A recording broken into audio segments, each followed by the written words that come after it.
Iran, USA, Israel యుద్ధం జరుగుతుంది అందరికి తెలిసిందే. దానికి సందర్భంలో నేను మీకు 4 ఇంపార్టెంట్ ఆపరేషన్స్ కు డిస్కస్ చేస్తాను. మొదటి ఆపరేషన్ పేరు operation true promise.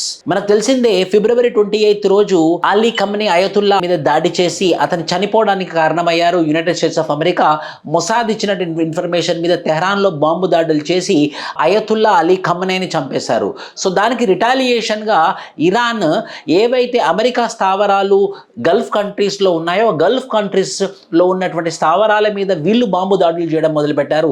So Iran ఇచ్చినటువంటి ఆపరేషన్ పేరే ఆపరేషన్ ట్రూ ప్రామిస్. అదేవిధంగా ఈ United States of America Mossad సహాయంతో ఇరాన్ పైన చేసినటువంటి దాడులకు ఇచ్చినటువంటి పేరు ఆపరేషన్ ఎపిక్ ఫ్యూరీ. అదేవిధంగా ఇజ్రాయెల్ డిఫెన్స్ ఫోర్సెస్ మా ఎగ్జిస్టెన్స్ థ్రెట్ ఉంది ఇరాన్ వల్ల అని చెప్పేసి ఇరాన్ని మొత్తానికి మట్టి కరిపించే విధంగా ఇజ్రాయెల్ చేస్తున్నటువంటి యుద్ధం పేరేమో ఆపరేషన్ రోరింగ్ లయన్.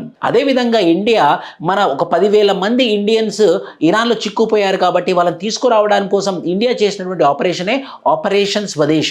ఇలా 4 ఆపరేషన్స్ చాలా ఇంపార్టెంట్. మొదటి operation true promise, second operation epic fury of USA, third operation roaring lion of Israel, operation Swades of India.